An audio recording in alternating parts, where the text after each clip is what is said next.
Le livre du ciel, tome 3, 3 juillet 1900.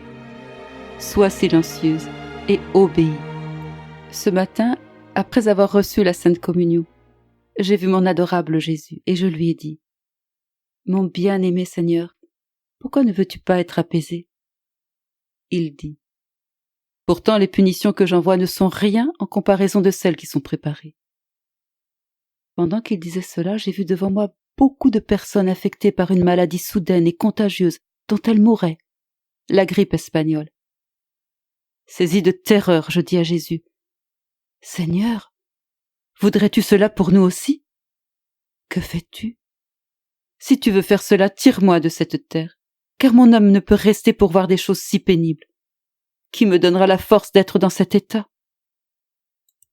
Pendant que je donnais libre cours à mon affliction, ayant pitié de moi, Jésus me dit : Ma fille, n'aie pas peur de ton état d'assoupissement. Cela veut dire que même si je suis avec le peuple, c'est comme si je sommeillais, comme si je ne les voyais pas et ne les entendais pas. Et je t'ai mise dans le même état que moi. Pour le reste, si tu n'aimes pas cela, je te l'ai déjà dit.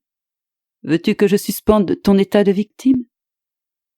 Je lui répondis : Seigneur, l'obéissance ne veut pas que j'accepte la suspension. Il reprit : Bien. Alors, que veux-tu de moi ? Sois silencieuse et obéis.